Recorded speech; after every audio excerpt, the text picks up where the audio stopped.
Okay. Hello, everybody. Welcome to the Carousel Podcast. I have a very special guest today, Brett Craig, who probably is like the closest person to the reason for being of the podcast, of the Carousel, and the blog that I could possibly think of. I've been like chasing after Brett for a long time, trying to like get in touch with him because I just think his story is so telling and what he's doing now is so cool. So I'll let him tell you his story, but I'm super happy that he's here and that he agreed to do this. Before we get going, his Substack is brettcraig.substack.com. His podcast is AdWoke, which is kind of similar to the Carousel. He's kind of blowing up the ad world and revealing its secrets, and I think it's just so great to hear it from truly the horse's mouth, because really you were a insider of insiders in the marketing world, in the advertising world. You were the biggest shot you could possibly be at a big agency, so a true insider, and then more or less got canceled and then rose from the flames like a phoenix. So I'll let you tell your story, maybe just from the beginning. Like, how did you get into ads and what happened? Yeah, I mean, I grew up, my dad gave me the first camcorder, I think, that was ever created, or something like that, maybe the second or third one that was ever created when I was a kid. And I don't think he knew what he gave me. He gave me this camera that I instantly decided to start making videos and films and sketches with my friends. And, when you look back on your life, you're like, I didn't know that was going to lead to anything, but I was instantly directing little commercials, making little movies. They're all highly embarrassing, but my sister liked them and her friends. And looking back, it set me on a path to want to create. I don't know why. I enjoyed entertaining people. I liked drawing. I liked brands. I liked logos. And, finally I figured out in junior college that I was going to be a teacher, that I can't teach something that I don't know, I can't learn, which is math. Like, I'd sit in math class and I'd be like, I don't know what they're talking about, yet I'm on a path to teach people math. This is not going to work. And I kept being told by teachers at the time, they kept telling me, like, you're really creative, you should go into advertising. And I didn't know really what that meant or what that would look like, but I kept hearing that. Then I went to college and decided to pursue that. And again, a professor was like, here's what these creative guys do. They come to work with their dogs and in sandals and Hawaiian shirts. This is way back in 95. And I thought, man, that sounds fun. And he also said some of them, make $1 million a year. And I'm like, because teaching has a limit on what you can make. And I was like, I'm not totally money focused, but the upside of that appealed to me. Like, wow, I get to be creative and they might pay really well to do that. So that's kind of like a quick background of how I kind of grew up and why I got interested in advertising. It was really, I guess I give credit to the teachers that sort of saw it in me and pushed me to do it. Okay, so what grade level teachers were these college professors you're talking about, or? Yeah, I had a 10th grade English professor who didn't know what to do with me in class, who literally found me to be completely disruptive, which I think is another sign of creative people. They tend to be disruptive. Rebellious. I was a troublemaker. I was a class clown as a kid. I used to flick little pieces of paper into my teacher's hair. It would land in his hair, but I would do it below the desk so he couldn't see it. But this teacher had so much trouble with me. And then I think at one point realized, when you get an English assignment, you go and you make a video, you make music videos, you make movies, you ought to be in advertising. I don't even know if she knew what exactly that looked like, but she was like, this kid who's driving me crazy might actually have a talent for something. So that was the first time. Then I had some teachers in junior college tell me you're a really good writer, which I'd never heard that before because I'd never been told I was a writer. I'd never had any reason to believe I was a writer until I actually did some writing, and some teachers that I really look back and I appreciate that they, would tell me that you ought to go down that road. And I found you could be a writer for brands. And like I said, that final college professor is like, not only can you be a writer for brands, but you can wear your hair however you want. Look at my hair, maybe that's good because I like what you call that. And you can bring your dog to work and you can wear those sandals and you can wear shorts. And I'm like, I'm casual. I don't like formality very much. And I think, looking back, those teachers, I mean, it was an amazing sort of bit of providence that, like, it was exactly the career that I would love. And exactly, I never really had to try in advertising in one sense, is that I loved it. And I don't know if that's how you are too, but like, I so love the game of creativity in advertising that you didn't have to ask me to stay late or work the weekend I wanted to. Yeah. Whereas I was a good basketball player, but when I'd get done with basketball practice, I'd notice all the guys on the team want to keep playing, and I'd be like, I want to get out of here. You'd be like, screw this. Yeah. Yeah, I don't want to do this anymore. And then I realized, oh, that's why Michael Jordan is who Michael Jordan is. It's like he's 6'6" and he's got the perfect basketball, body, but he also has the mind to go with it. And I don't have the mind out here, but in advertising, interestingly, I would look at people that I think maybe had more talent than me, but I don't think they loved it like I did. Yeah, right, So right. it is a combination. You have to have some talent and a lot of passion. And I think that those two things met in advertising for me. Totally. No, I did, I think, fall in love with it for sure. I love the late night hammering, brainstorming, trying to nail that concept, trying to nail the big idea. I think I fell in love with that to a degree. And I think it's also funny because, and this leads into the next question, it's unlike basketball or many of these other professions where there's sort of a clear path to it. Finding that love for the creative, collaborative process in the advertising context, perhaps not in like the filmmaking context or like acting, which everybody wants to do that, right? Sure. But figuring out how to do that in the, like being a copywriter is really a skill of its own. It's kind of like this collaborative creative thing that is not really like anything else. So how did you find it? Like, so you knew the teacher said, hey, you should get into it. How did you then go about getting into it? Well, then you get, you're in college and they have no clue what it really is. Copywriter is a weird word. Yeah, right. Like nobody gets it. Yeah, right. Yeah. You do trademarks. You're a lawyer, like, yeah. You don't know that it works. It's a partnership. My college professor kind of knew those things, but he didn't work in big time national advertising. So he could only guide me so much. So I'm from LA. I go to school at University of Idaho, not the place you'd go to become an ad guy in national advertising. I come back to LA and suddenly I find myself trying to get into a business that I don't really understand. I don't really get that you need to have a book. I'm thinking, I got a degree from University of Idaho. Nobody cares. And then I'm sending letters to every agency that I could think of in the Los Angeles area. Not one person responded. Until finally I found out there was a guy that worked at Burger King that went to University of Idaho. I gave him a call and he actually called me back and said, well, you could be an assistant to a CCO, Chief Creative Officer, which is essentially a secretary, and which is not my gift. I am not organized and I lost his plane tickets and I don't know how that guy put up with me. But in any case, the guy gave me a shot to be a secretary. And I'm like, man, this is crazy reality of college, is that you think you're going to come out and go into the thing that you want to be, only to discover that you're not ready for the thing that you want to be. And in fact, you're first going to do secretarial work, mailroom work. You're going to do the most menial things just to get a chance to be near the job that you want to be, that you want to do. So it was there then that I realized, oh, you got to go to the bookshop. You got to take a whole nother path, and you got to do this thing that you don't even want to do in order to just be around creatives that can show you what this thing is called copywriting, if that makes sense. So you went to bookshop? Yeah, Mike Whitlow. I went to bookshop. Oh, I didn't know that. Yeah, Mike Whitlow.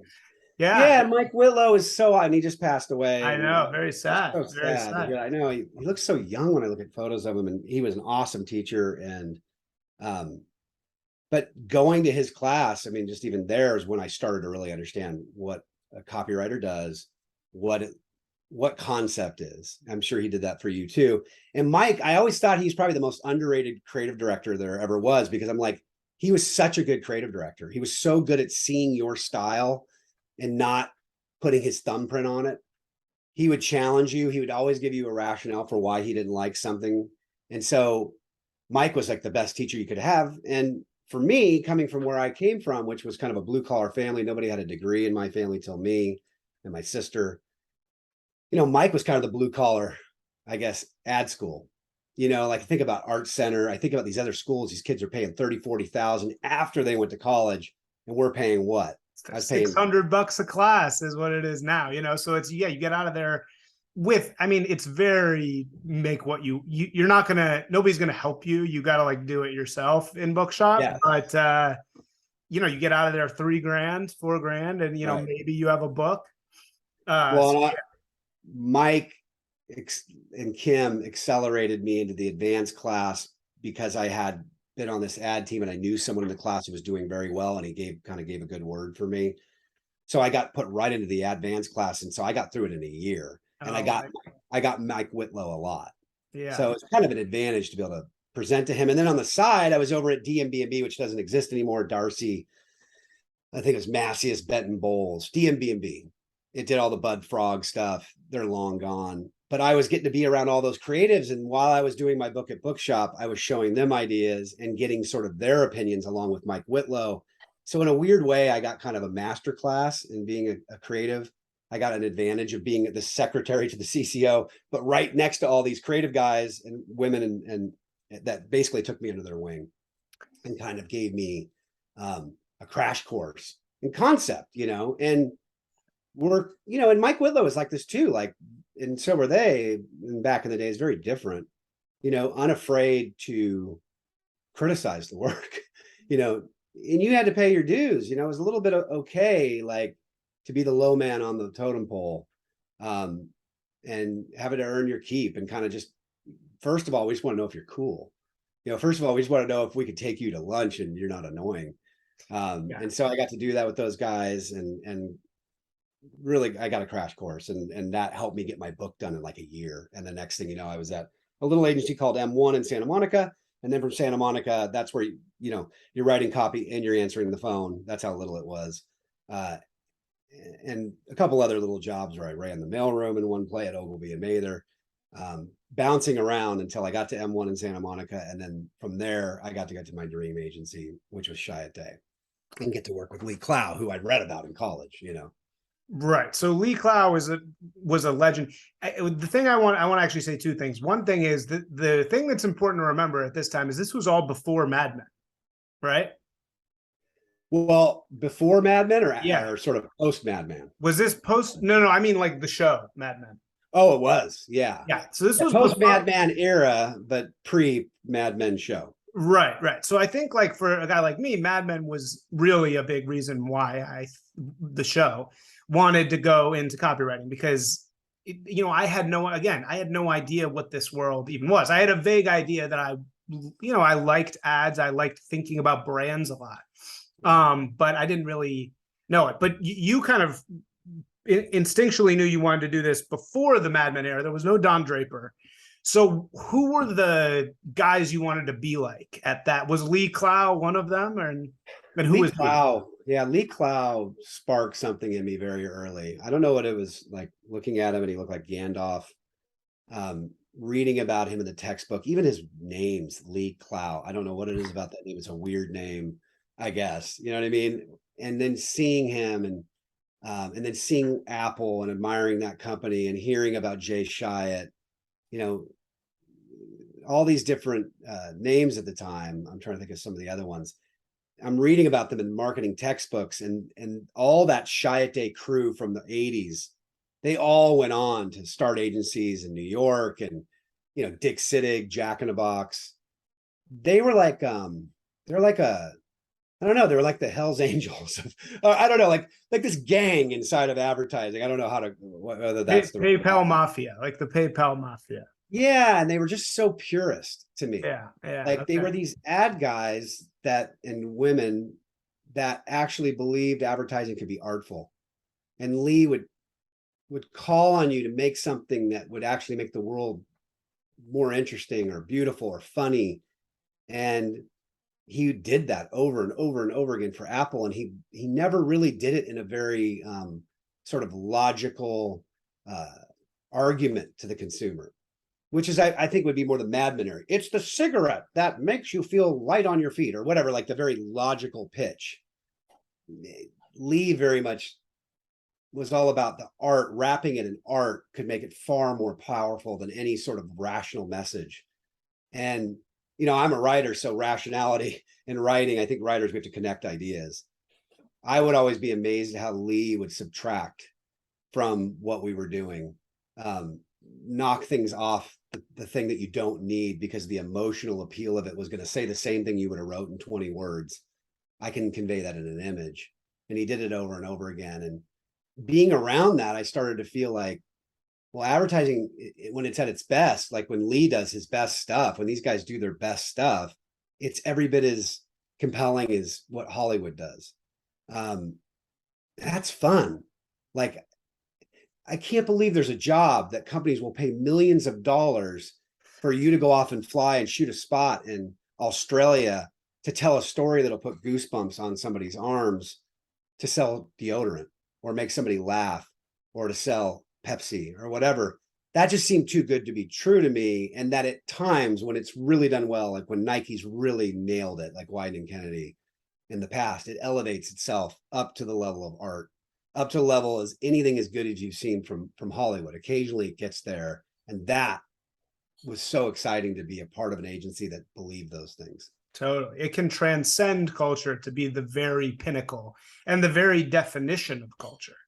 That's right. Just Do It is as big as any movie ever, if not bigger, because every single person knows it. And it really means something really special to people. I totally agree. Yeah. And I felt the same way, that it is almost unbelievable when you find it. You're like, this is like being a starving, cool artist, except you're not poor. Like, why doesn't everyone do this? Right. Yeah. Okay. So then you got really good at it, though, because you rose, unlike me, you rose to the top of it. So how did you, what differentiated you to be able to move up? And then where did you end up? And then we can get into the fall. I think I loved it as much or more than anyone or I met. So I just genuinely loved it. And I think I also discovered that creatives that were willing to collaborate, this is a collaborative business.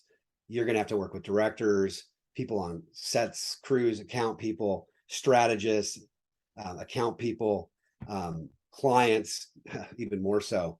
And I very much was able to, I didn't have a big ego. If anything, I always believed I wasn't the best. I always looked over and said, that person's better. In fact, one time during a big pitch for Citibank, it came up with this idea, and then Lee wanted me to write the manifesto. And I actually wanted this girl that I was working with that I actually had a crush on at the time, this woman to write the manifesto, because I thought she was a better writer than I was. And I'll never forget, Lee walks up into my office. He goes, this is Lee. He always goes, why aren't you writing the manifesto? And he'd blink a lot. That's how he is. Because I see Maya's writing the manifesto, but it's your idea. And I'm like, because Maya's a really good writer, and I think she would write it really good. He's like, no. Lee would get really curt sometimes. He's like, it's your idea. You write it. And he had such a great way of motivating you. He said, you're too good of a writer to let someone else write your idea. And then he's like, you write it. And I was like, and that was exactly what I needed to hear. I mean, Lee Cloud, he walked out of the room. I'm like, he just said I'm a good writer. Oh my gosh. This is like, I was reading about this guy in textbooks 2 years ago. And I walked out, and I remember I got up at 5 a.m. on 4th of July. There was a bunch of parties breaking out in Hermosa Beach and Manhattan Beach. And I wanted to be at those things. But instead, I'm like, I'm going to pour a cup of coffee, and I'm going to try to write this thing that Lee said I need to write. And I write it. And of course, Lee loved it. And he crossed out one line. That's how Lee is. He goes, just make this ending sharper. But so I loved it. And I was never thought much of my own ability, enough so that, and I probably still have that imposter syndrome. I think we all have it as creatives. You hear all creatives talk about it. Because I didn't overesteem my ability, I think it made me try harder. You know what I mean? And I also could handle when I didn't get, when someone didn't want my idea, I was willing to accept that feedback. Criticisms of my idea, I was willing to take that maybe quicker and not take it personally. I learned to separate my ideas from the criticism. And I always believed that other people could make my idea better. I don't think I knew all these things. I don't think I could articulate that to you at the time, but that was my disposition. And I think it served me well. Because in my era, and it's very different from now, everything's empathy now. Everything's like, I feel oh, I wouldn't want to criticize you. That everybody's like a highly liberal progressive parent in advertising. And the last thing I want to do is insult Junior on his idea. Then Lee would look at your stuff. He'd come into your office, start tearing things off the wall. And I remember one time saying, you're making me feel bad, just tearing out the wall. He goes, he looked at me and goes, we don't care about your feelings. Right. That was liberating. Yeah. I wasn't offended by that. I was liberated by that. Lee is not interested in tickling my ego. He's not interested in pumping me up. He's not interested in tearing me down. He is looking for the best idea. He's limited, which is, yeah. And he's coming into the room and he's tearing down the ones that don't work, and he's keeping the ones that do, and he's making my work better. And I saw that that's the magic of the business. Can you have an account person that annoys you walk in the room? They're annoying, but they made a point that you have to go, I've heard that twice now. Heard it from the strategist, and I heard it from the account person. I heard it from my partner, my art director partner. So I think what I was good at, and what actually really works well as a creative director, but I didn't know any of this, was that you're listening to the client, listening to account. You got to have one deaf ear when the dumb ideas come out, because they're always going to be there. But I always assumed that even the junior person in the room might say something that could make it better. And so I'm always looking in the room at who's got a thought that I think is worth holding on to. Where am I hearing a repeat observation? And I don't think I realized I did that naturally. Was a naturally collaborative person. But when you get up higher, this, you start having to deal with tough clients. You have to deal with tough creatives. You have to deal with tough account people, tough big egos in advertising. And if you're going to get really egotistical about your ideas, you're going to have a miserable time. Yeah, no, you can't survive even. I mean, you couldn't survive, it sounds like, even in your time, when you were coming up with that ego, and now it's even, you can't have any ego at all. Now you have to be completely valuable in every way. So just out of pure curiosity, because we've talked a lot about the collaborative nature of advertising, and it is, what the beauty of it is that it's so collaborative and it feels good to create this. That's why it is like, when it's good, advertising is the absolute best industry possible, because it is collaborative, it's creative, it's money, it's like all the things that you want, right? When it's good. And we're going to get to the bad side in a second. But outside of the collaborative nature, what do you look for now? Like, for people listening to this, what do you look for as good? Like, when you're looking at somebody's portfolio, which, just for listeners out there who aren't familiar, you have to be a copywriter or an art director in our industry, you have to have a website that basically has sample pieces of work on it. So when you're evaluating a portfolio, even to this day, what do you look for besides the collaborative element as good? Like, what's good writing? It's so hard because it's art at the end of the day. And why do you like a painting? But obviously it's not totally art. It has to communicate something somewhat logical and rational to consumer. So I guess I'm looking for somebody who has a very high level of artistry, whether that's funny, whether that's beautiful art direction, and can package up that rational message, that sell to the consumer in a way that's so artistic and so beautiful that they don't feel they're being sold to.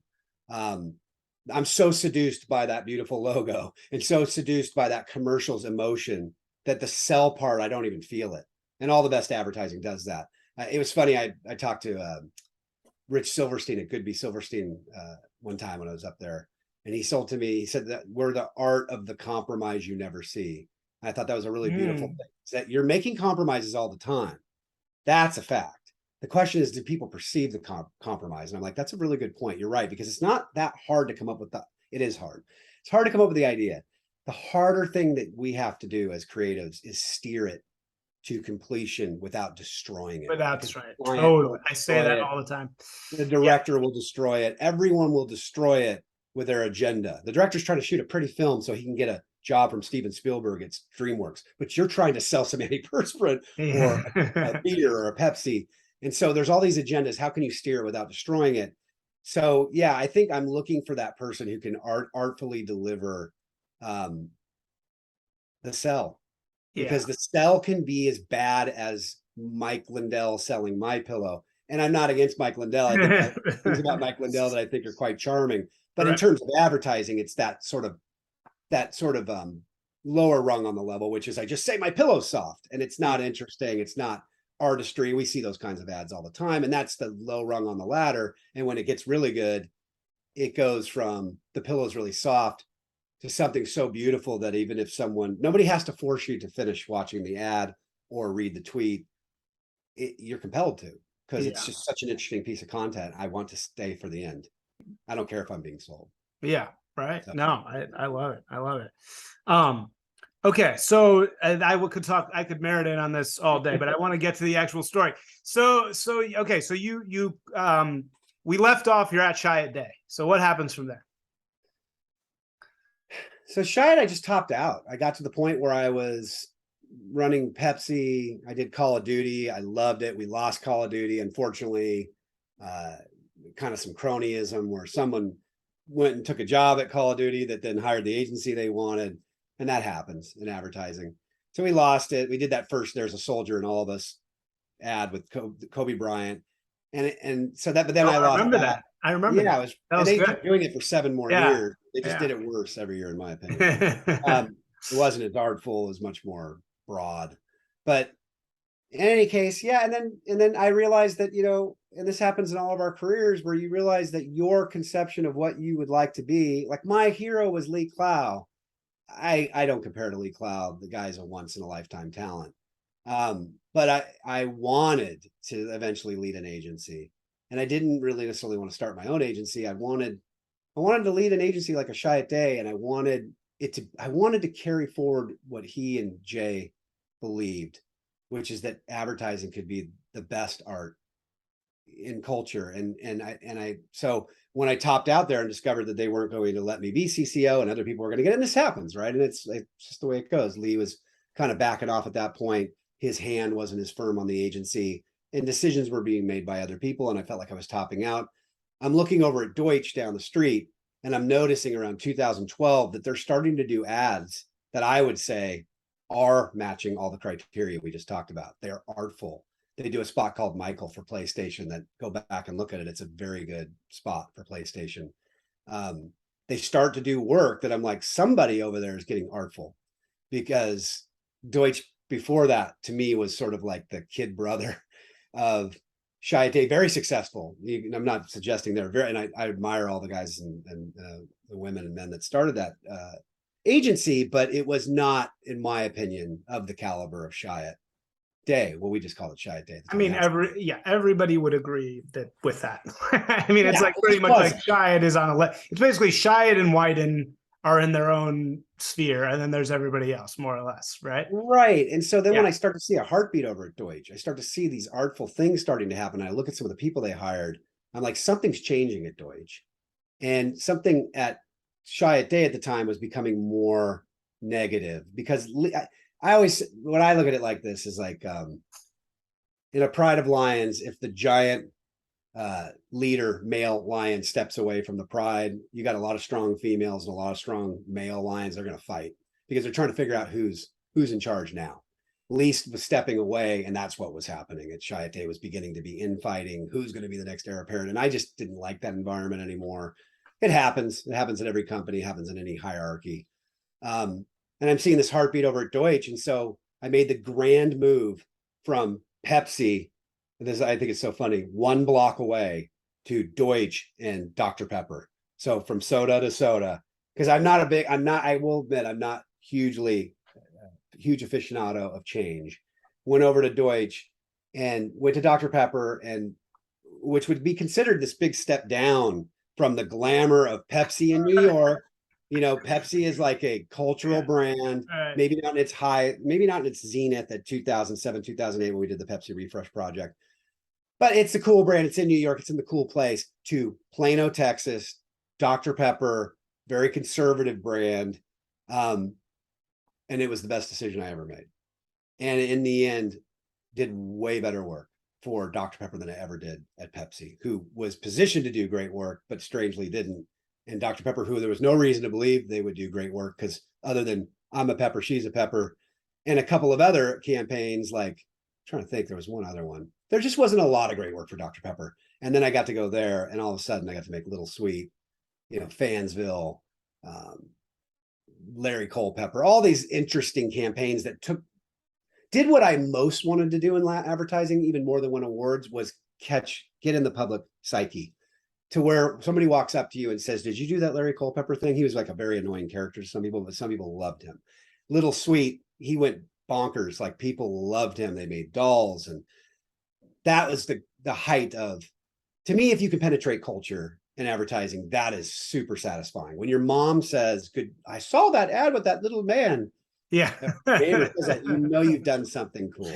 Right. Yeah. And I got to do that at Deutsch. Yeah, because you've personified a cultural insight. You've hit on something that is so true that nobody's quite understood how to talk about and how to unpack.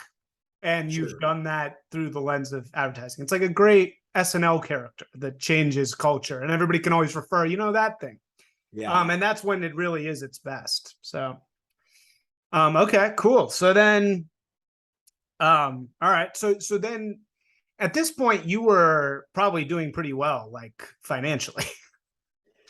Yeah. Yes. I mean, solidly. And as you know, and as we all know, as you do better financially, you raise your standard of living, you'll discover that. Everybody watching that will discover that, oh, I'm buying more things and I'm doing more things. And so often it doesn't feel like anything's changing, but yes, short answer is yes. Went from Chiat, got a raise and a new opportunity, and felt that maybe the history of Chiat and bringing some of that legacy into Deutsch would be helpful. And of course, as soon as I got to Deutsch, I encounter a cultural reality, which is there's a very different heartbeat inside of Deutsch and soul to Deutsch than there is to Chiat. There, where Chiat is creative led, and I'm just used to that. It's the creatives say this. We're not doing that meeting. We're not ready. That brief isn't good enough. That's how Chiat is. TBWA Chiat. To account person says this. The strategist says this. This account person doesn't like that. And I'm like, I am not used to this. And so immediately that was a little bit of a tension, but I think in a good way, because it was helpful for them to get a little more pushback. I'm very collaborative, but I'm also, I know that an ad agency, to be great, has to be creative led. There is no way the account team leads you to the promised land. You have to have creative people at the top, just like all the best companies in the world. They're creatively led. Richard Branson's not a formal. He's not primarily a suit. He's primarily a creative. Lee Clow is not primarily a suit. He's smart with business, but he's really a creative. Tesla, Elon Musk, is not primarily a businessman. He is one, but honestly, he probably needs lots of good business people around him. What he is a creative visionary. And if you don't have that at the top, you have no soul to your company, and you end up just becoming a widget maker, and you stop making those super innovative things like Apple. Jobs leaves, the creative soul leaves, and Apple becomes an awesome ecosystem that Jobs built that just gets minorly perfected year after year versus leaps forward in the same year. Constant leaps forward, right? And we needed that at Deutsch, and some of it was already happening, and then I felt like I got to go there, and some other people came in, and they were all pushing in that direction, and so it led to a great 8 years. I had probably the best 8 years of my career at Deutsch. Awesome. So at this point, you've entered the 1%. So what was that like? I mean, what was becoming really, right? Because at the top of our industry, this is something that I think, again, a lot of people don't understand. When you make it to the top of our industry, you really you're doing quite well. So was that weird to become go from a scrappy, as you're saying, blue collar kind of writer to then suddenly minted? Yeah, I started at 35 for 40,000 a year as a junior copywriter. And now, making a lot more than that. But I would say that when I say I made it to the top, I was only CCO of Deutsch for a year and a half.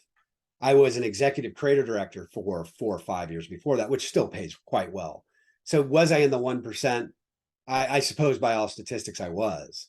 When we think of the 1%, I think the 1% contains Warren Buffett and me. Yeah, right. You know what I mean? So a guy making, doing really well, but no, I'm not making 50 billion a year. So it's there's a spread that's outrageously huge, but you're all in that 1%. Like, whereas Warren Buffett and Ben Affleck, I'm just using names, these guys are in the 1/100th of the 1%. The lower end of the 1% is still great, but I wouldn't say there you're independently wealthy. You would need to be in that spot for a number of years, and I had not been. I had been in that 1% for about a year and a half. But yeah, it's crazy. I never thought I would make money. I never had a lot of belief that I could do that. Yeah, it is a strange thing to, and I think I was really thankful and grateful for that, because I didn't come from a family with money. I didn't come from, I grew up in a part of town in the Valley that had gangs just down the street, like famous gangs. I had police, and I'm not making this up. We had police spotlights in the window of our house. We'd hear gunfire at night. Wow. My mom worked 3 jobs. She did special needs. My dad was a fireman, and then he became a contractor. Blue collar on my street was extremely mixed sort of families, all middle class. They owned auto parts stores to teachers, electricians, just normal people, Italian family, Filipino family, Black family, Korean family. These were Irish family to the left of me. That was the world I came from. And nobody I knew had done something like that. Nobody in my family had done something like that. So yeah, I didn't ever expect that I would be a white collar guy. I never thought that I would be invited to fly on the private jet of a big corporation. I'd want to be sitting there and be like, well, this is crazy. You're kind of pinching yourself. So I was grateful because I didn't expect it. That's great. That's really cool.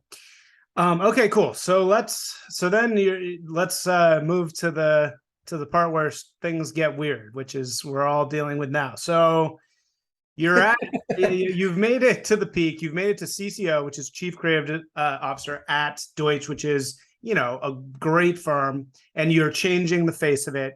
And so then what happens? Yeah, 8 years of success. Where they were so supportive, and I'm so thankful for the opportunities they gave me, and really couldn't say anything bad. Great environment. And then I start to notice around 2019, 2018, that like all corporations and all agencies, there's beginning to be these ideas that are trickling into the agency that are very foreign to me and my generation. One of those is unconscious bias. It was this idea that you're unconsciously a racist on some level, whether you know it or not. And that idea in itself wouldn't even be that strange or anything if we just said everybody was that, and it's just all of us need to watch it. That's kind of how it entered the door. But over time, you start to realize, no, certain groups need to really watch it. And other groups, there's no accountability. And I'm watching this trickling into this world, and I'm going, I see the writing on the wall of this, where this is heading. It feels like this is directed at certain groups. And that was the beginning of it. And I'm seeing lots of other ideas. And, I'm a Christian, and my Christian convictions don't put me at odds with corporate America for the most part, almost my whole career. Because corporate America, I always say they serve the Green Party, the dollar. They're not really progressive, and they're not really conservative. As much as they would say as a kid they're conservative, they're not. They're what will make us money. And so as a Christian, that's the world system. I can't change that. I'm not even called to necessarily change it. It's the reality of what makes the world go around. So on some level, there's going to be money, and there's going to be people trying to make money, and there's going to be brands participating in that and companies participating in that. So I could go into that business, and for the most part, I wasn't touching politics ever. I wasn't touching God. As a Christian, that's a subject that I would have to be careful about, because it's a convictional thing for me. And I wasn't really touching sex. If we were touching sex in advertising, it would be in the tawdry Carl's Jr. way, which I would disagree with as well. I don't think that's good advertising. I think it's bad advertising to just leverage the bodies of women to sell burgers. But that was the only place sex really got touched on in advertising. Sometimes men are made into sex objects too, but for the most part, maybe the racier brands like Calvin Klein would do that. I didn't really touch those brands. So for the most part, I wasn't touching subject matters that violated my conscience. And every day I could go into work and just say, how can I make people laugh? And to be honest with you, Isaac, if I'm really honest, in the early part of my career, I don't think I was a convictional Christian, which what I mean by that is I'm culturally Christian, just the way a lot of people are culturally anything. Well, my family is Jewish, I'm Jewish, or my family is Catholic, I'm Catholic. So I'm Christian in the sense that, yeah, I believe in some of that stuff. Right. I think people should treat people good, treat people better than themselves. But I wasn't a convictional Christian. And what I mean by that, or a biblical Christian, is I didn't open up the Bible and take seriously what Christ is saying until a certain point. And then once I did, I started to feel the walls closing in because I'm starting to listen to this guy, who's saying to you, you're going to have to make choices and you're going to have to count the cost if you want to follow me. And I'm going to put you at loggers' heads, or I'm going to put you in a position to go upstream against the world. Because if you can't serve two masters, if it's money, choose it. And if it's me, choose it, but it won't be both. And all that doesn't make much sense to me then, because they're not in competition too much in America. It's a Judeo-Christian country in which the principles of the country the culture is cultural Judeo-Christian, So most of us agree on the rules of the monopoly game, and my Christian beliefs don't put me in much conflict with that. All of a sudden in 2018, 2019, moving into 2020, some new ideology is sweeping in, and it's not about those things anymore. And in fact, not only do I not want you to run from politics, you must embrace politics, and you must embrace what we tell you are the politics to embrace, which are progressive, radical left politics. They come flooding into the advertising world, and they're not up for discussion. There is no pushback. It is, we are right, you are wrong. Be quiet if you don't agree at best and try to hide, but we're going to flush you out, even out of that position now, because we're going to say things like silence is complicity, silence is violence. So I'm in this very progressive business where this ideology is obviously incubating on campuses in America. Well, why wouldn't I have known? Why wouldn't we have all known that what was coming out of college was going to come right into corporate America? And the way that this ideology works is you get very weak leadership at the top, and you get radical agitators at the bottom, or even in the middle, or on the way to the top. It doesn't matter. And they're radically advocating for change inside. And then when I say weak leadership, let's just call it human leadership. We are all susceptible to the pressure of that. These people are not willing to talk. They have a point of view on the world, and it's critical race theory, it's diversity, equity, inclusion, which is just critical race theory repackaged for corporations. And they are not up for a conversation about it. And all this sophistry is well constructed, and it's pretty airtight for them. And they are 100% drunk on it. And the hive mind is marching in one direction. And you, as a leader, you have one choice. You need to get on board and to make your decision, because we're going to flush you out.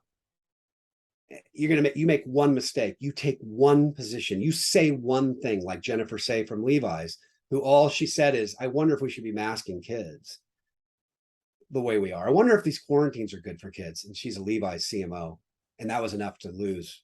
Really? She got kicked out for that? Kicked out because they told her, stop talking, stop having convictions. She's not a conservative like me. She's not a Christian. She's a progressive. But on one issue, she strayed from the orthodoxy, and it's, you can't be CEO and keep talking. Yeah. So that was beginning to happen. So what's interesting about what you're saying, though, is it sounds like you had kind of this personal relationship with God that was growing simultaneously as this other evil force. And were you, before the cancellation actually occurred, were you starting to be more outspoken yourself against these ideas?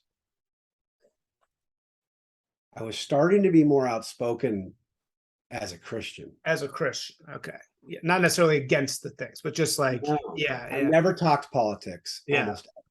I almost never revealed my politics. I never thought they were relevant, and I always thought I should observe that same rule that we always had, which is let's not bring politics into this. So I wouldn't bring them up. Did people start to perceive that I was on more conservative? Absolutely. but I never really talked about it. I never made it important. I would listen to conversations around me where Christians would be insulted. Yeah. Republicans are insulted constantly. Well, and they're perceiving it because you're refusing to, as you say, you're refusing to add, and your silence, they immediately then they start thinking, oh, what's going on with that guy? And then they start maybe looking into things you've said. Is that kind of what happened? Yeah, and then eventually, maybe in a couple personal conversations, when you get close to people, you let it slip what you believe, because you're like, surely I'm allowed to be Christian. It's like, Christian, yeah, right. Can I not be right? It's insane. It's insane. And so, yeah, over time, so I wrote a book called Collaborate or Die, and it said how being a jerk kills ideas in careers. And it was all about collaboration in this business, and how can you push your ego down far enough to hear what other people are saying? Can you really see things from other people's point of view on your idea? If you will do that, you will have a long career and you'll have a lot of success. And in the dedication of that book, I dedicated it to Christ. That was hard for me to do, because I knew when I did that, it was a declaration of sorts and even as a Christian in our belief system, you're a target. You can't be friends with the world. What I mean by that, it's not that you're against the world. It's that if you hold on to what Jesus is saying, it's going to set you against the world, just like it did for him. You can't abide by what he's saying and not be in an antithetical position to the world's ideas. And so by putting my name at the front of his name by the front of the book, you're declaring yourself. Absolutely. And so that was what I was starting to do more. I would be willing, if someone came to me with a huge problem at work, and they would alcohol, drugs, missing people in their life that literally go missing. I mean, just whatever those issues were, I might stop and pray with them. That's a risk, because you're in an environment where I don't know how you're going to take that. But the interesting thing is no one ever said no to that, and they always appreciated it. So in the sense that I was becoming more outspoken for Christ, that was happening. But politics, no. I wasn't really interested in pushing politics. I didn't think they were relevant, and I didn't think they were helpful. So I didn't bring it up much. Right. It's amazing. This is just so okay. So then what actually happens? So you're kind of poking around and being I actually have Collaborate or Die somewhere around here, but did that come out before the Yes, that came out? Okay, so that came out shortly before. And then so what happens it was 2019? When did George Floyd happened? Yeah, right. So what happened?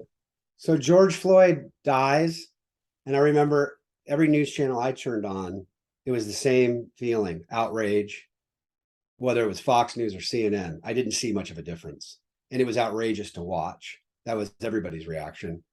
And I had no idea the freight train that was coming on the back of that, which was that this death of George Floyd in Minneapolis was going to come storming into my life on the West Coast, 3,000 miles away, and that it would impact my life so much. And what I mean by that is, for about a week and a half to 2 weeks, the intensity of the pressure to take a position, and the position to take was radical left race politics, identity politics.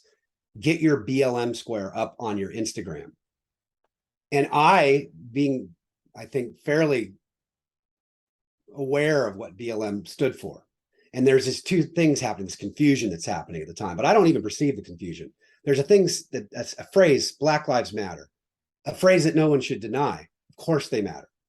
And I agree with that statement. Then there's an organization that is a Marxist organization. It's led by Patrisse Cullors and two other Marxists. It's not me calling a Marxist. Patrisse Cullors says she's a Marxist. She's no longer there. I'm a trained Marxist. I am versed in Marxism. People don't understand what Marxism is. Short, Marxists want to find tension in society and exploit it for division. That's the simple definition. I'm going to find anger, resentment, and I'm going to pour gasoline on it. So I know that's who's at the top of this organization. The black square represents this organization, not just that phrase, Black Lives Matter. They're Marxists, and one of their statements of belief that's most like appalling to me and destructive is this idea that we are devoted to the destruction and disruption of the Western prescribed nuclear family. So I'm a Christian thinking, I think family is the cause of almost every problem. We don't have fathers and mothers that care about their kids enough to correct them, enough to help them. And family units are so important. And I've got this organization saying we're dedicated to breaking up the nuclear family. And I'm looking at a Black community that is devastated, in my opinion, by some of this. And so I'm being asked to put a BLM square on my personal social, which I don't even hardly post. I never post because I don't like social media. People might look at me now and go, Brett posts all the time. Well, I don't see any reason not to now, but I was not a person that was super public. And I'm getting this intense pressure. Not only should the agency take a position, which they did, they took the position, the obligatory BLM post, Black Lives Matter square that every corporation did in America. But you personally need to speak up. And so I'm sitting in meetings and feeling the knives are coming out at me. And I'm thinking, not from everybody, by the way, but there's this intensity being directed at me as a leader to make a statement. And it needs to be the statement that you have to make the statement. We all know what the statements are. You have to go along with everything. You can't question one thing about it. You can't even raise your hand to say, I'm not sure rioting and burning down businesses is the answer. I'm not sure we should be bailing out criminals and pedophiles through funds that are being directed to rioters that are rioting in Minneapolis. Any of those questions will be considered apostasy or you're a heretic and could be grounds for deep trouble. And it's not like anybody's saying this, but you can feel it. And in fact, one person who is a Marxist that I dealt with, I won't say who that person is, was crying, telling me how much I needed to make these statements. And the pressure on me was so great that I didn't sleep for like 10 days because I could feel that one wrong word. And it didn't matter. So the way they work, the way the system works is if you speak, we'll problematize your language. So you better get every word right. It's like Douglas Murray says, there's tripwires laying across the ground everywhere. You hit one, you're going to blow yourself up. If you don't speak, there's a tripwire.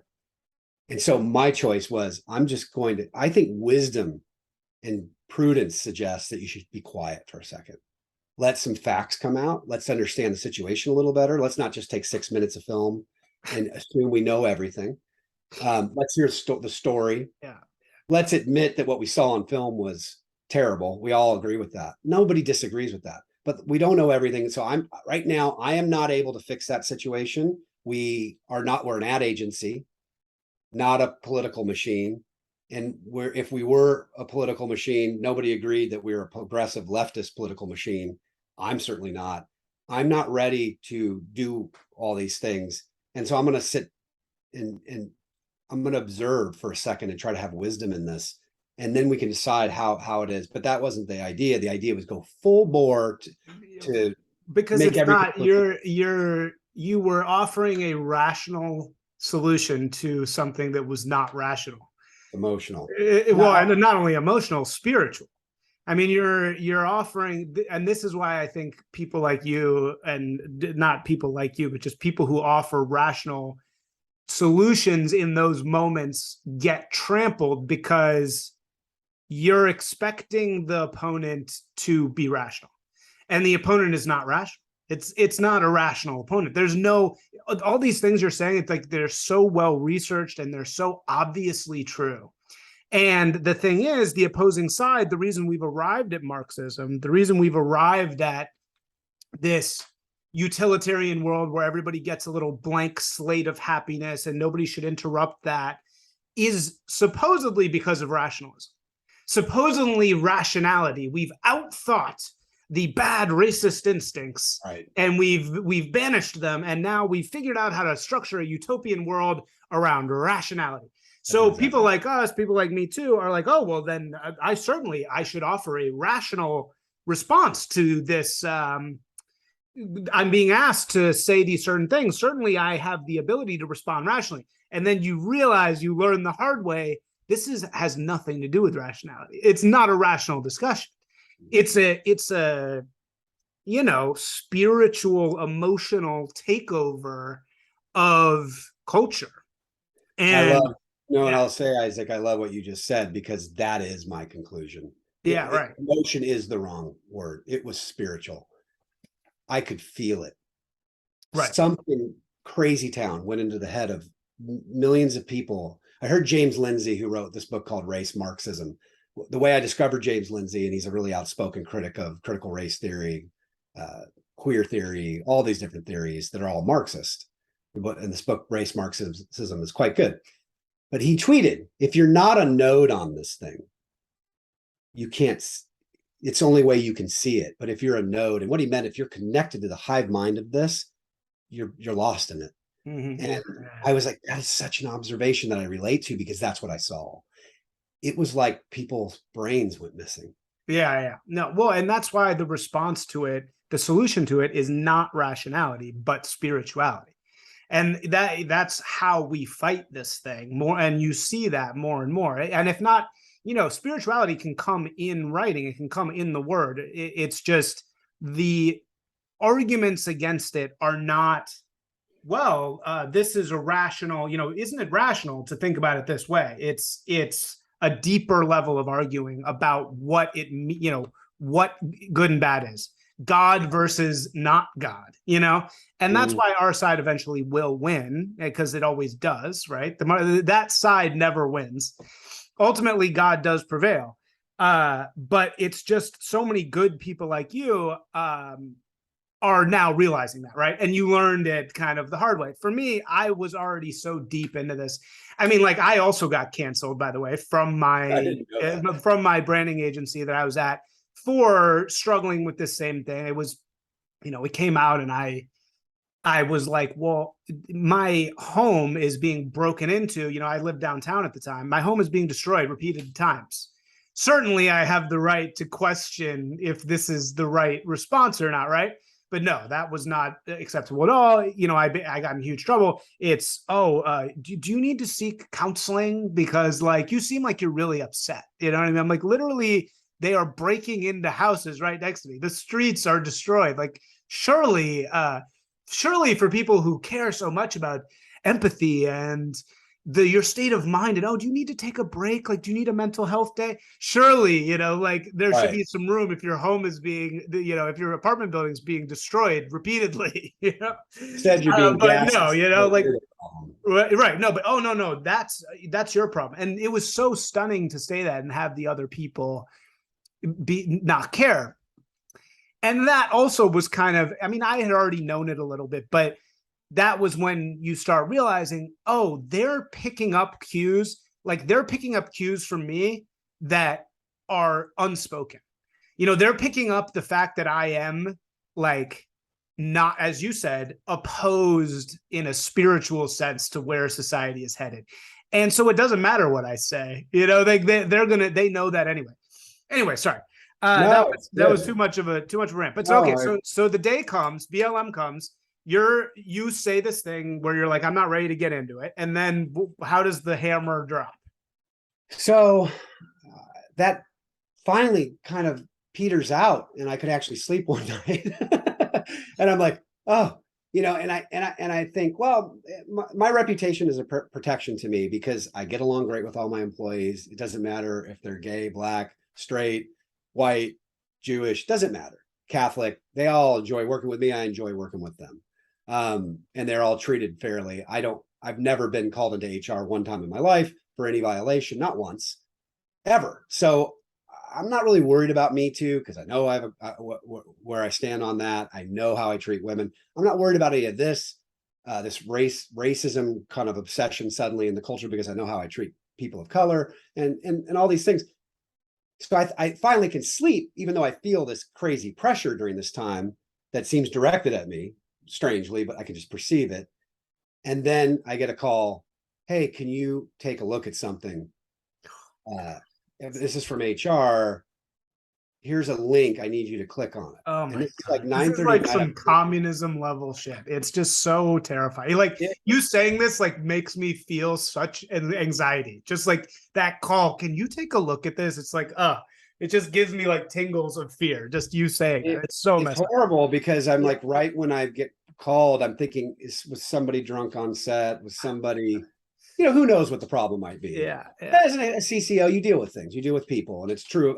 Deutsch was a great agency, so I'm not putting, things happen. You got to deal with these things. You got to deal with people things. But some little spidey sense after that week and a half told me, or 2 weeks of intensity, that it might be to do with you. But I didn't think so still. I click on this link and it's an Instagram post beneath the black BLM square for the agency. And we had talked about when they were going to put that square up, be careful because it's going to cause a conversation. Well, the conversation leads to a former freelance producer that it was 5 years earlier, taking a casting email about voiceover, which none of this is clear because it's pulled out of a 9-email thread, taking my comments on a voiceover casting and highlighting certain words like too urban, too AA, without ever explaining that actually the two talents are both Black. We're going with a Black person one way or the other. And we're only doing, well, not just only doing that, we're doing that partly because, and this is where the conversation starts, because the client wants someone less white. So this conversation is racialized already. I mean, I haven't racialized it. The client said they want less white. When clients say less white, we know in advertising what that means. You want a Black person. And I'm not against that. Fine. If I have any caution on this particular brand, which I'm not going to mention them, but if I had any caution on this particular brand, is there were old battles around that brand about they want to be cool. Every brand wants to be cool. We want to be cool. And so a lot of times brands are like, oh, I'll get a cool Black guy to do the VO because it'll make me cool. And it's like, well, yeah, if you're Adidas, if you're Nike, if you're certain things, yeah, that could work. And I've done it many times on my own. Pepsi, you're a youth brand. That is a reflection of the culture and the market that you're targeting. Could be great. But in this case, I think it's fake for you guys. Feels what the leftists would call cultural appropriation. Which is basically the point you were making, kind of. Yes. Right. That's what you were saying. It's like this feels gross. Yeah. Right. Yeah. Do you think you're Black entertainment television? Yeah. It feels like you're appropriating this thing. Which the funny thing is, every Black person that I know that I'm friends with would all agree with that. They would all say, yeah, no, I hate when I see, like Home Depot has like the thing, like, or there's a hilarious TikTok video of like, Black comedians on TikTok are so good, and they make fun of like ads geared towards them, and they're just like shaking their head. It's like McDonald's being like, the sassy Black McDonald's voice, and that's kind of what you were saying, right? You're just being like, this is too urban for this audience, right? Which is like, no one I've talked to about you ever has criticized those words you were using, because as a creative director, that is our job to describe those things in every instance. I don't think there's a single person in advertising that thinks you were being racist. I mean, I don't know anyone who thinks it. Well, the first casting session, ironically, I ever was in was a Black producer when I started, and we were looking behind the glass at these little girls trying out for like a Barbie commercial or some kind of Mattel thing. I forget what it was. And this producer was being so brutal on these little girls. And I remember thinking, man, this is mean. And then I went, wait, that's her job. She's actually trying to pick a representative for this brand, for Mattel or whoever it was. I think it was Mattel. And it's not mean because they can't hear her and it's her job. And it taught me something really early. We have to talk frankly about the casting and we have to match it up with the brand. That is subjective. But I'm actually paid for my subjective opinion. Right. That's your job. Yeah, exactly. People can disagree with it. And in this case, my words in that email that this too urban, too AA for this brand, for this particular job, was just a subjective opinion. This freelance producer, who I have no ill will towards, I got along with them fine. I actually remember good feelings about them, held on to those comments and personalized them without ever telling me, and held on to it for 5 years. And then deployed the email, put it into the world at the height of the George Floyd racial tension in the country, which then dominoed into if you ever go through this, you see the reality of the way humans react to that and the pressures that come to bear. And when you're a corporation, and like we said earlier, the only thing the corporation exists to do is to make money. That is it. They can talk about mental health, theirs, and empathy all they want. All that is very secondary to whether we're making a profit, because we won't exist for mental health days unless we're making a profit. That kind of PR moment, the first thing they're thinking is, how do we get away from this as fast as possible? So I'm on the phone looking at this thing, and the first thing I'm thinking as I'm reading this is, one, did I even write it? I don't even know if I wrote it. I really don't. But there's something about it that is 5 years ago. So there's something about it that seems like it resonates as something maybe I would have written, but I don't know. And I don't want to say I did before I know. I also don't know the context. So I asked for that thread, which is 9 other emails. I discovered that the client's asking for someone less white. That's how we got here. There's 10 other conversations that now I remember the job. Now I remember the client. And it's all coming back now. But this producer, rather than come to me, first of all, you're personalizing comments about 2 Black talents and one that I think is better than the other for the job. And you're taking it personally about you. I can see how that could happen. Why don't we talk about it so that I can at least give you my point of view, like as a person to person. I just have a feeling we would meet somewhere in the middle. And maybe I learned something, maybe you do too. But it doesn't have to. I mean, you took this and you weaponized it, stuck it on, took a work email, made it public to exact maximum damage against me and the corporation. And I don't even know if it was about me as much, because in her email, she says, I had nothing but whatever bad experiences. Now we all know when you're at a corporation, there are bad experiences that all kinds of people have. We've all been through it. Sometimes we don't like the corporation, or we don't like the institution that we're at. So I'm not, whatever, I don't know anything. I don't know what she's speaking about specifically, but you didn't like it. And you have this little missile email that you can deploy during George Floyd when no one's thinking nuance with nuance. No one's talking about, well, what's this person's track record? What pattern is there? Well, if you'd asked for the pattern, there is no pattern. If you'd ask, does he have a track record in HR? There is no track record in HR of this stuff. What did Black people at this agency feel when they're around him? Nobody's interested. So there's just a witch hunt and a mob. And then there's this sense that we'll coach you out of it, or I could come out of this thing somehow if I'll say the things. And those things, I know what the things are. I have white privilege. So did they give you that opportunity? Did they give you the opportunity to say those things? The sense was that, I should say that too, that Deutsch was very good to me. I really like the people there. I had a great run there. I really mean that. I'm thankful to them for all that they did for me. And I don't believe, I just believe that's what happens when pressure happens. And the sense was, hey, we really like Brett. We know that's not his character. We know that, but so what, we'll say the right things. That's how I perceived it. I'm not saying that's exactly what was said, but that was the sense of it. And in that moment, I just blurted out. I just said, I will not bow down to this. I said, I won't. And that just came out. You don't script it. Somebody asked me, like, how do I make a stand? I said, I don't think you'll choose it. See, I think you think you're going to choose the moment you're going to make a stand, and you won't. It'll actually happen when you cannot do something. I don't think Jonathan Isaac stands when everybody's kneeling on BLM in the NBA, if you know that player, because he's brave, because he couldn't kneel as a Christian to that. And so he's standing there. And that was me. I can't bow down to this ideology. I see what is happening, and I know the darkness that's coming behind this. I can feel it. And so I won't bow down. And when you won't bow down, in 24 hours, it was over. Wow. And I don't even know what transpired after that. All I know is the next thing was goodbye. And yeah, I think it was like getting hit by a train, and or a T-bone in an intersection. You're kind of like, what just happened?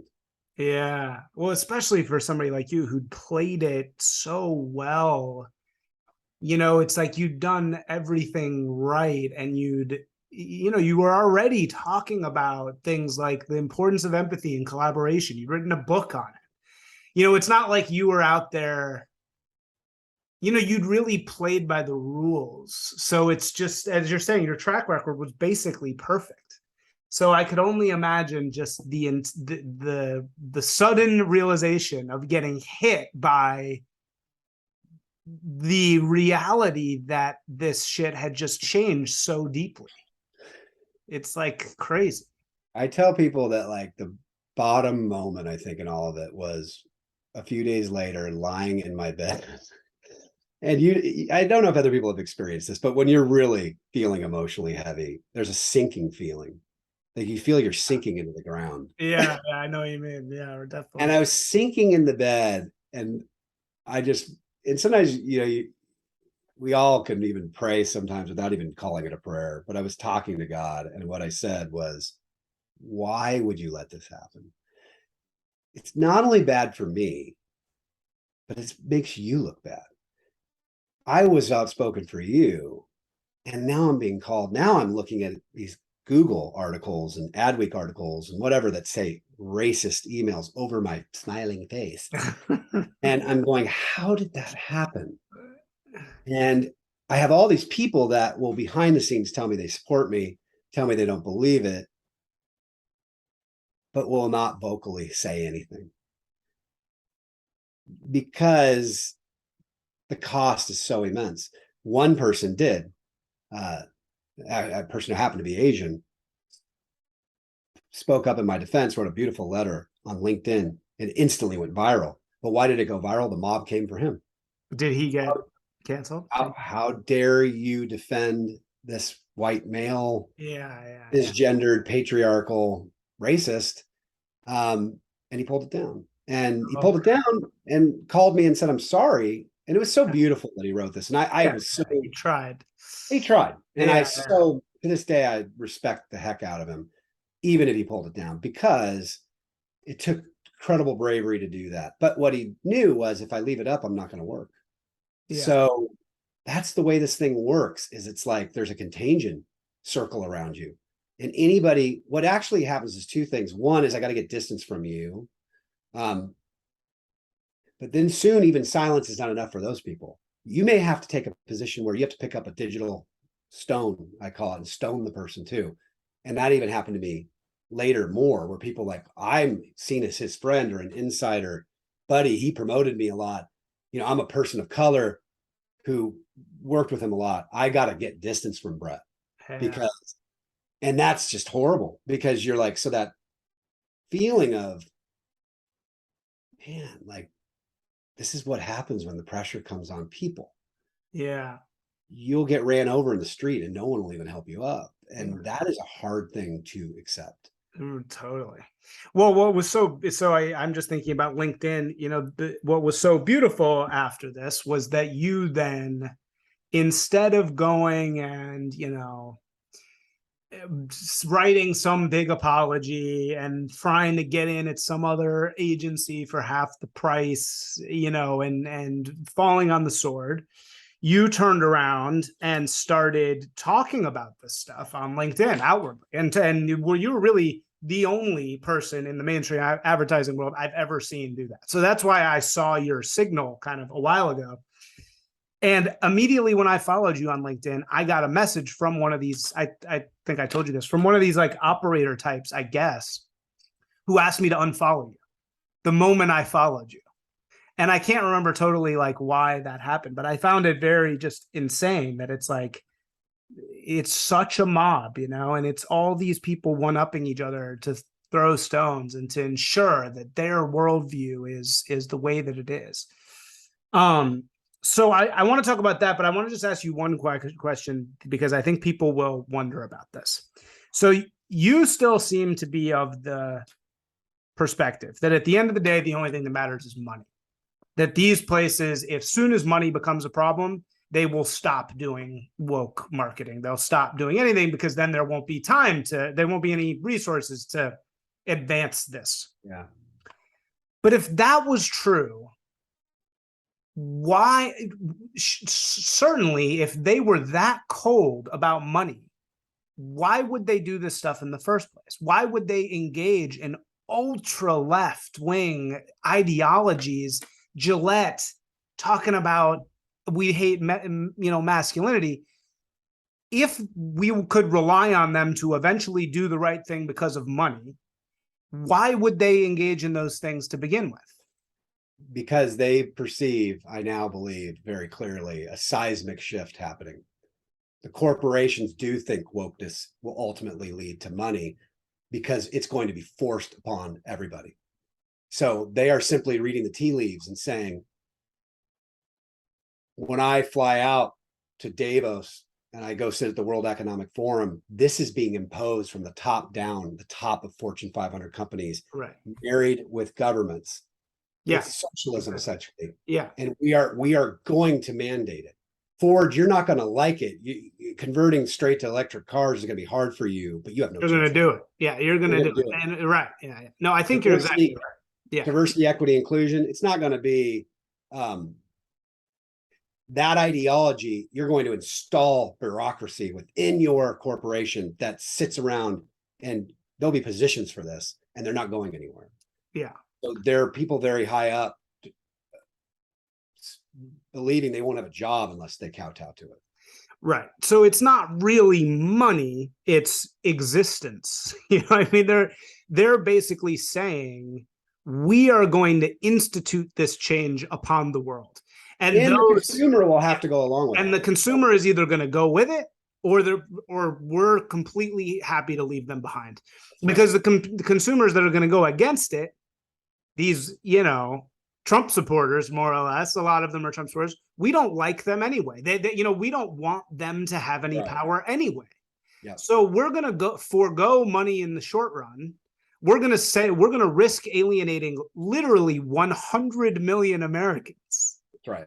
Trump supporters. That's right. We're going to risk alienating 100 million people who spend money because we want to build this new world. We want to build this new public-private partnership for essentially global communism. We want to have a table. We want to have and we're not going to get left behind. Yeah, like I don't want to get left behind in the Davos crowd, even though I run, like Panera Bread. So I'm gonna go along with this. That's right. And the holding companies and the BlackRocks, the financial institutions are wholly bought into this thing called ESG. I think it's environmental social governance, which is essentially housing all of this. People are going to hear more and more about ESG, but those ESG standards are just another way to make corporations subservient to elite central planners, right? Who are going to force businesses to operate a certain way. So you just have holding company heads, and you have heads of big agencies just looking, going, if I want my golden parachute, if I want my shares. So the money is still the thing. True. Will ultimately destroy the efficiency of these corporations. I think I've been saying this lately, and I really believe this. The flood the elites are creating, they're creating a flood. The flood will take them too. They just don't believe that. They think they can inoculate themselves and insulate themselves. They're building an ark of some kind. Their money's going to be their ark. Their house in the Hollywood Hills, high up on the hill, will be their ark. My status will be my ark. It will come for them eventually. It is absolutely. Waters are rising for them too. Absolutely. And it's a really actually great, and I should have put this in this series that I'm writing right now about this shift. The point you're making about it's still money, it's just a different pool of money. Like before, they wanted money from consumers. We're selling you products, you buy them. This is the money they were worried about. Now, the money they want, you're exactly right. It's like ESG money, either from huge huge centralized, that are so rich they can fund anything, or from governments themselves. They're like, oh, we're going to be green energy. And then Pelosi and the Dems, they're like, oh, here's $1 billion. Here's $1 billion here. Here's $1 billion here of taxpayer money. They're more interested in that money than they are in selling things to people anymore money. That is a really good observation. Great point. Well, no, I mean, it's your observation. It's really smart. And I think that they also perceive that the institutional control is firmly in the left's hands. Yeah. So they don't see a way out of it. or anything. It's sort of fait, it's like, it's going to happen. So I think that they look and they say, well, BlackRock has 20 trillion under management. I can't even get a loan if I'm Interpublic. Right. Yeah. To build out that agency structure in Thailand, unless I play ball, unless I put the ESG. I talked to a guy, so this is an interesting thing. Talked to a guy who's working in a mid-tier company. He'll eventually be packaging it up to sell it to Wall Street. We talked about ESG. I just talked about it with him a week ago. He said, well, these mid-tier companies don't have to deal with this as much. I said, well, yeah, right now. But he said, but you're right that when we go public, I have to show a path to ESG to get bought. So ESG is going to demand critical race theory. So hire based on race and gender. Yeah. Perfectly equitable representation. It's going to require carbon offsets. It's going to require Exxon to radically change their business, and probably, in my opinion, just on paper. It won't make any difference. It won't make the world better, but you got to play the ball game. You got to do the perception game of ESG. So why is this? So I completely agree. And in that sense, there really are becoming a lot more like states than employers. They're not really companies anymore, because now they have these values that are about so many things besides selling the product. And in a way, the world of the past was very savage. It was very brutal, industrialization, all these ways in which capitalists dominated the world and ruined things and everything like that, because the only thing they were responsible for was making profits.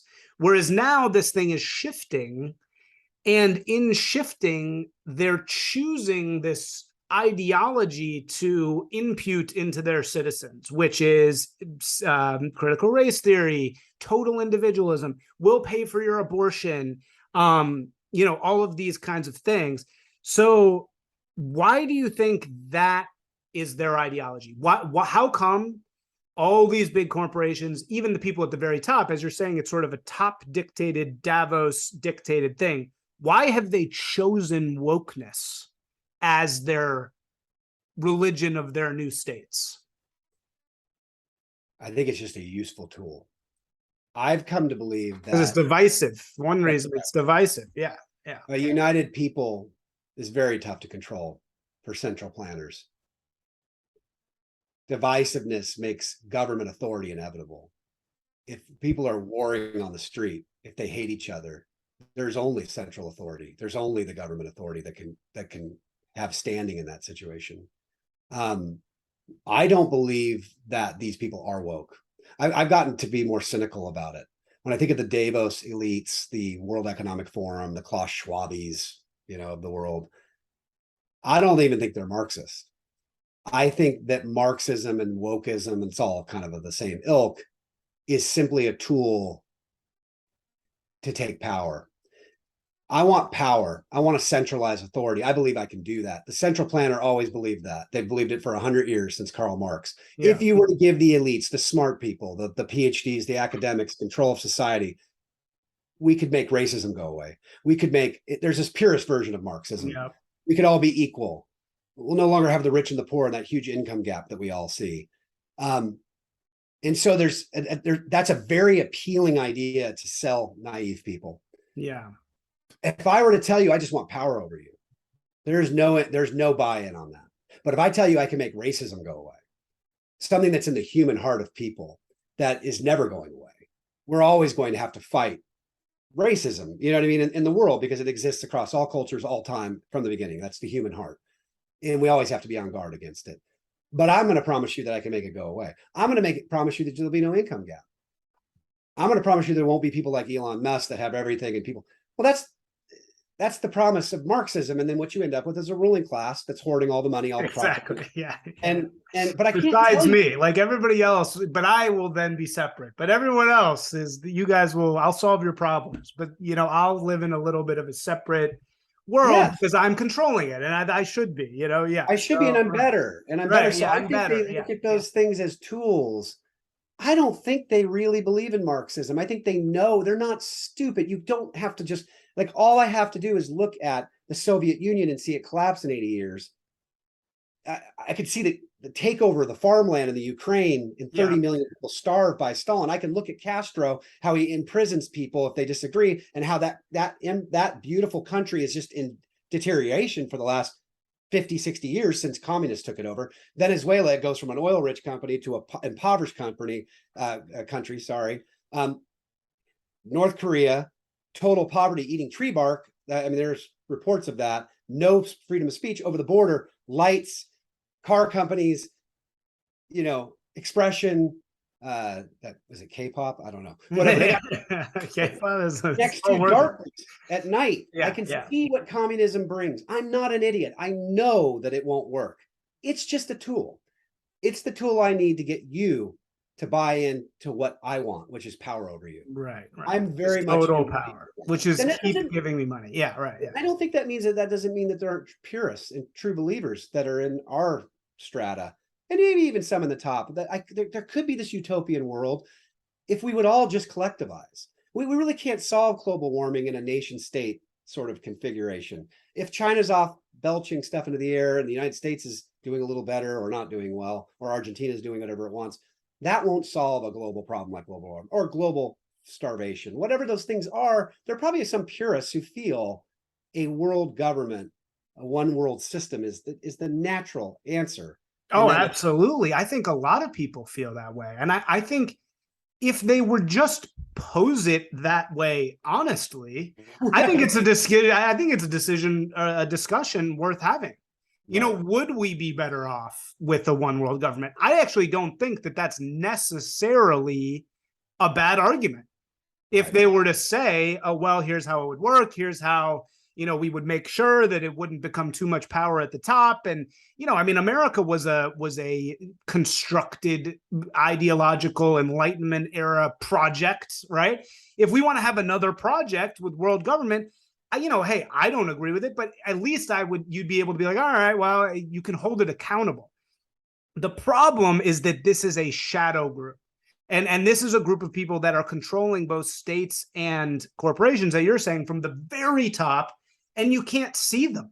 There's no one that you can hold accountable, and you can't say, oh, well, okay, you have this great plan, but what about this?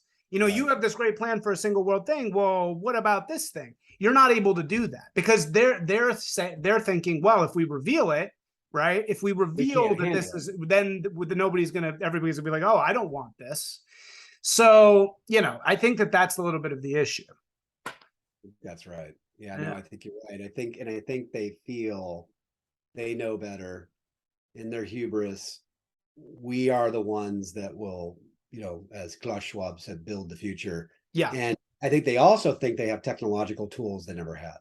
I think they have algorithms and AI and ways that someone like a Karl Marx, a Stalin did not have. I can't see a transaction out in the furthest reaches of the Soviet Union, but I have visibility into every transaction on Amazon. I can't incentivize your behavior via an algorithm, via punitive measures on social media, censoring you. I now have that. Sorry, go ahead. No, you're so right. I mean, but what you're saying, and I think we're both agreeing, is that I now have all the incentivizing tools I need to control your behavior and to lock you out of a system that I'm devising via passports, digital passports, vaccination. That could be a way, cryptocurrency, programmable currency, whatever, or just censorship on social media. I have the ability to limit your participation in society. Right. The great goal of the central planner was I want control. Yeah. If I had control, I could bring heaven down to earth. Yeah. And at least the people that deserve to have wealth and property, the smart people, would have it. And then there'll be poor people. There always will be. But we'll decide that.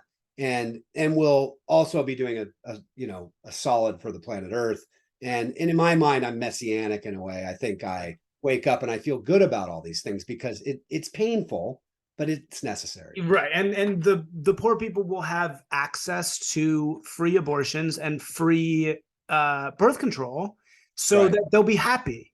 Right. And it's like, but actually it's so they can never replicate enough to take power from you, and so that's the issue with this ideology. And I think, it's really, in a way, I feel that it's not even I said a shadow group earlier, which of course sounds very conspiratorial. It's almost like a what can go wrong will go wrong thing. It's like when you can control the world via the internet, somebody is going to try to. Somebody is going to try to do it. And I think this group is right that they now do have the tools. The internet is the tool to control the world with one entity. Right. So somebody's going to try and do it, and they've decided it's going to be them, more or less. There's an interesting book I was reading. This guy, C.J. Hopkins, and it's The Rise of the New Normal Reich. It's really good. What is that? He wrote all these essays in the middle of the pandemic. And what's really interesting, it really opened my eyes, and you write a lot about this too, and sort of have gone where he's gone probably intuitively. Marxism is a distraction. He calls it global cap. Global cap, he calls them. Global cap is global capitalism. Yeah. And I actually think he's more accurate because we're not seeing Exxon go away or Chevron go away or BlackRock go away. Global capitalism, like capitalism ultimately, and I'm a capitalist, but like any system, it has its excesses. And you'd find this very odd for me to be criticizing it. But just what you said, that's what he argues in these essays is it's the natural arrival point that you get to when money is your God. And when institutions get so powerful, and I think of capitalism as it's a shapeshifter. All capitalism is doing is what it's great at doing. Oh, socialism? Oh, we're for that because that's what we see coming. So we'll embrace that, thinking that we can leverage it to make money. So I think it's interesting because it is Marxist principles, but China kind of did it, right? China kind of said, we're the CCP, the Chinese Communist Party said that we want communism, we want a ruling class, over the whole of China, but we also understand that capitalism does things better than the government, and so we'll open up our markets to allow business, but we'll make the business subservient to us. And I just think that Chinese model, I think it's just Western elites are looking at the Chinese model and going, that's what we want. We want social credit scores. We want to be able to control. We want to be able to say when a business has done something we don't like. And we want an obedient, subservient population. And we have the tools to do that because China's proving that. They got 1 billion people. They know every one of them. They socially score every one of them. So the model's there. I think they just see the model's there. Yeah. Private public partnership of control over average people. Yeah, in the whole world. Okay, well, wow, that was really, really great. Let's wrap up here by talking about what you're doing now. So, tell us. I know you're why don't you just after what happened? What's the new move? Yeah, I mean, I am trying to figure that out because I think the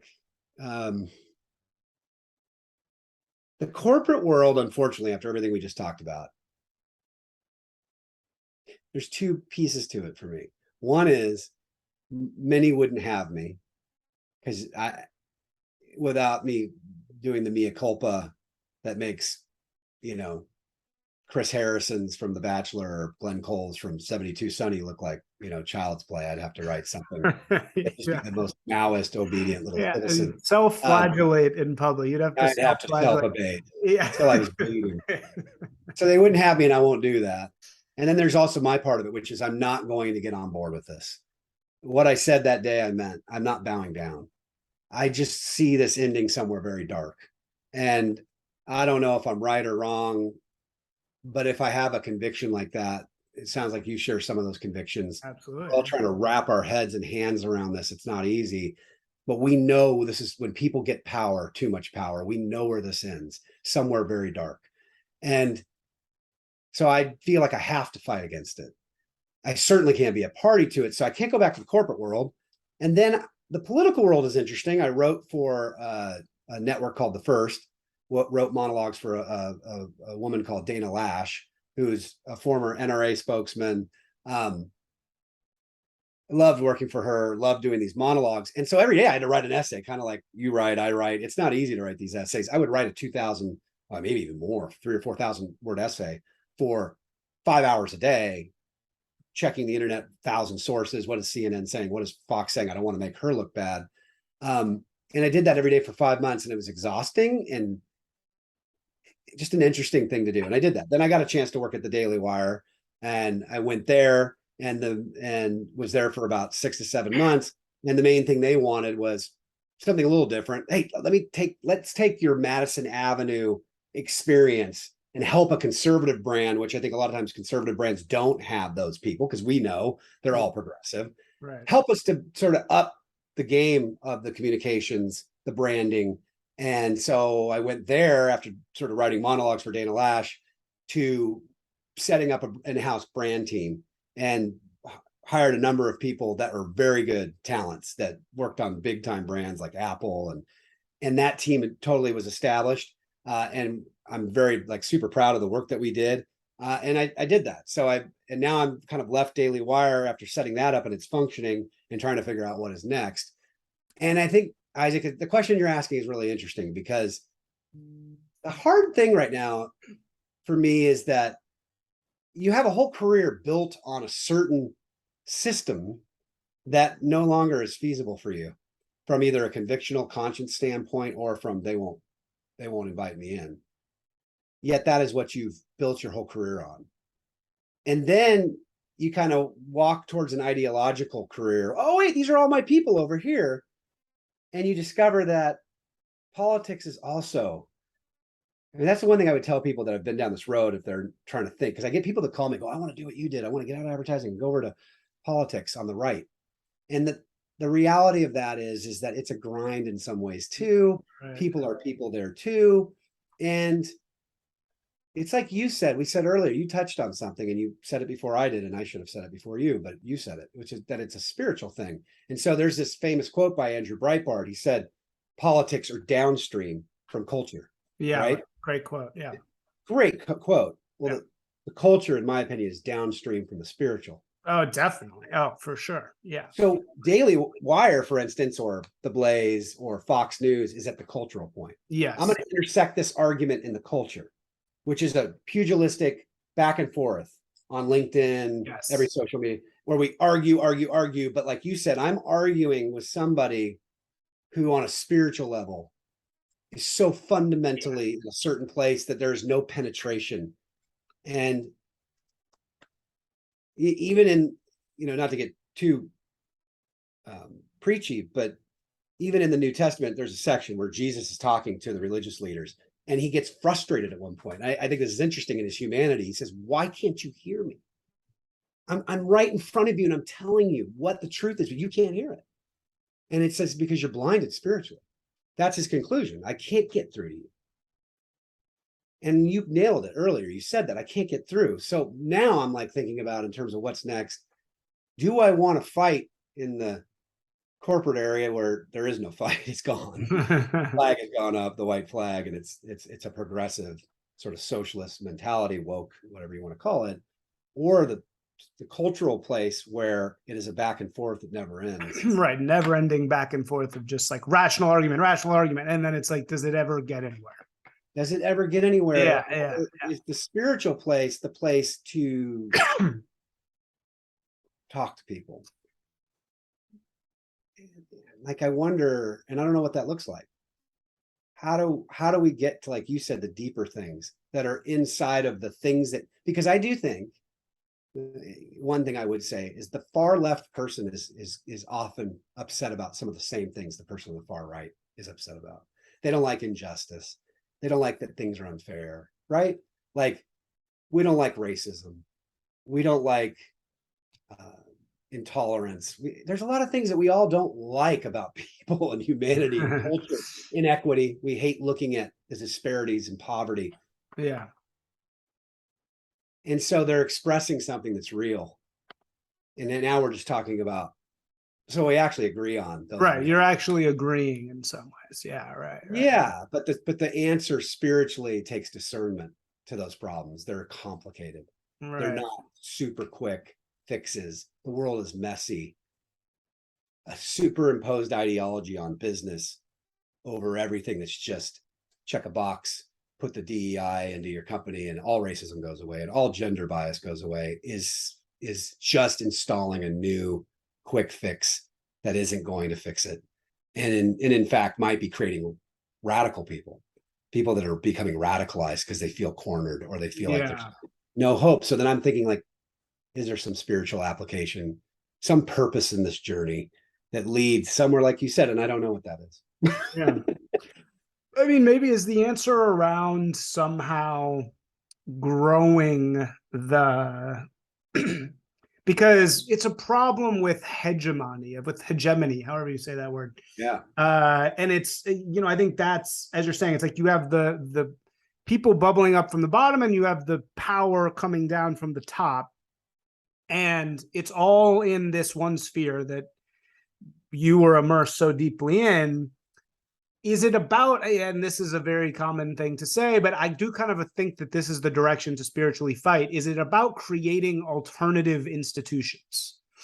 Is it about creating institutions where people can be themselves and are not, because that's kind of the freedom that we still have.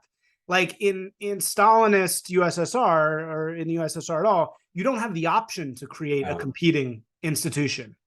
True. Whereas here, we have the option to create an institution that is a restaurant, even on the restaurant level, or an agency, or anything that is it doesn't even necessarily have to be right-wing culture wars, but is just that spiritually free from this horrible, evil thing, and that's what I'm focusing on, I think, myself, is trying to like build institutional groups or communities or places where people can come and just feel spiritually free from this oppressive world.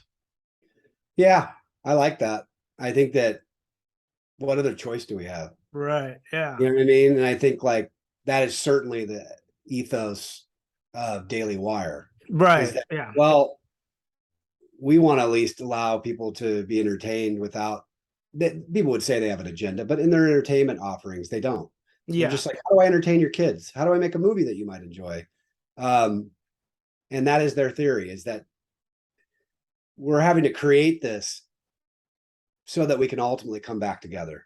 Because by creating an incentive structure that pulls people towards a new model where politics are not the center of everything, not even right-wing politics, the consumer, the person might drive a change. There's a company called Strive Funds by Vivek Ramaswamy. He just rung the bell. Oh yeah. Yeah. And Vivek's pitch, is excellence. That's America. And so we're going to create a Vanguard 500 or a cluster of Fortune 500 companies that are about excellence and meritocracy, and let the pension funds of various you decide. Yeah. You decide. Right. And by doing that, you create a new bulwark inside of the marketplace to drive change. So I think you're right that, like, what did the left do to get here? They invaded institutions. They infiltrated everything, starting with the academics, and then they moved into corporations and everything else. And maybe you have a good point that how do you get them? How do you get it back? Well, you have to create institutional power on the other side. And you do that brick by brick by 1,000 million people doing that. Right. And it's America that is letting us do that. It's like the old dream of America is still like, barely, it's like alive, it's like still alive. That system that they set up is still alive enough. Yes. Even after all the bullshit, legal decisions and things that are trying to destroy it, it's still alive enough that excellence can still compete. And I love what you just said about Vivek Ramaswamy. I think I haven't even heard that, but I think that that's exactly the way to fight it, is to build institutions where, hey, we're going to do your marketing, except we're going to do it far better and for 1/10 of the price. Because you know why? Because we're not concerned with paying a bunch of DEI people to forward the globalist agenda. Like, at least I don't think the globalists have totally figured out how to destroy that yet. At least I don't see it. And so, America might end up just saving us in the end. And we'll look back on this time as like, wow, That was close. That sucked. Like kind of like McCarthyism, right? I mean, it was like, the reverse McCarthyism where all the rules got all panic created this scary moment, but maybe we can actually get through it if we just return to the principles of Americanism, which is allow people to build their own shit, and the best thing is going to come to the top. I love that. And I think one other thing I would add to that, and I love that, is I don't know if it was Schulzenegger who said it, but he said, if the lie is going to come out in the world, don't let it come through me.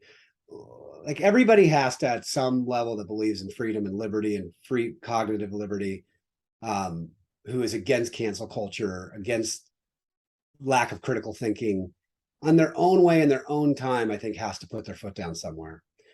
And I don't know how that is, and I wouldn't presume to speak for anybody or their situation. They got family to feed. But in your own way, somewhere along the way, if you love this country, if you love freedom, then it's going to cost you something, and you're going to have to make a decision of where that point comes. It might be in a mandate over a universal elixir you're supposed to put in your body.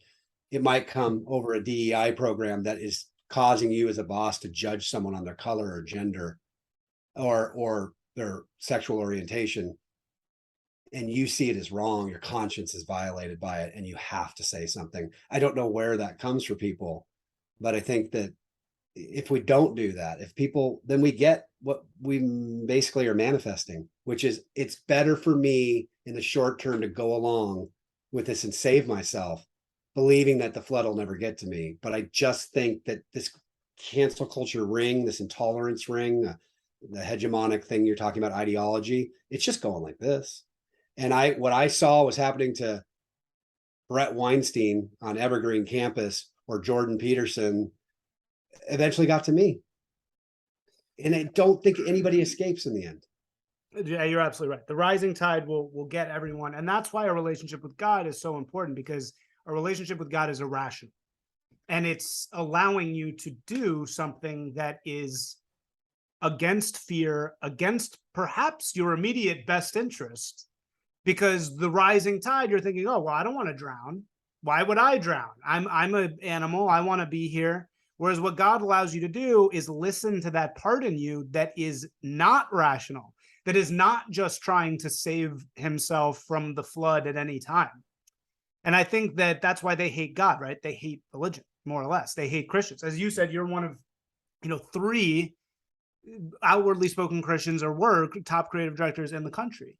And that's because they select for that. They don't want, it's weird to talk about God.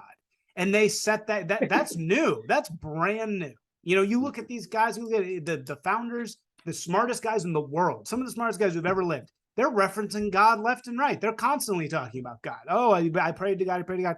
Whereas now I prayed to God, I was like, whoa, bro, that's weird. And so I think bringing back, I think what's so amazing about what you were doing is you were bringing that into a day-to-day basis, and people who are struggling with things. Oh, you're having trouble with self-control. You're having trouble with these things. Try praying. Mm-hmm. That was such a radical thing you were bringing to the inside of the agency world, which is like the opposite of try praying. That's try this SSRI. That's try, this drug that's gonna help you, which you've actually blogged about. There's a great piece I want everybody to see. There's a piece on your Substack about drug experiences, and how like Ad Age is now publishing these articles about try pitching while microdosing, which is, again, it's like bringing in this chemical solution to this spiritual problem. And I think what's so radical and so amazing, and probably why you got targeted, was because you were bringing God into this very godless environment. Yeah, I think that is fair. And I think I didn't know how those trains were going to collide. Right. But I will say, as a Christian, I now know why Jesus says to people, he stops them and goes, have you counted the cost? You say you want to follow. Have you thought about what it'll cost you? Because if you're going to really do it, it's going to cost you, in his case, your life. And he kind of then says the same thing to all of us. Would you give up your life to save it? that is a very counterintuitive thing. And you're right, it drives you to do things that are counterintuitive, not practical for your family, not practical for your future. And you're right. It's so funny you're saying this because my wife is looking at me half the time lately. Can you stop with all these convictions because it's making life hard? And it's like, and I hear her, but I don't think you can change it. You can't. You would lose all integrity if you went back, and I don't want to do that. That cost is worth it to me. Absolutely. What else is the other point of being alive? Otherwise, you're an animal. Otherwise, it's like you're maximizing pleasure, minimizing pain at every moment. That's an animal, and human beings are not animals. Everything that's good about being alive is not just that. Anyway, okay, well, that was great. We went an hour longer than normal, but let's wrap up with just tell us where we can find you, and tell us where we can find you.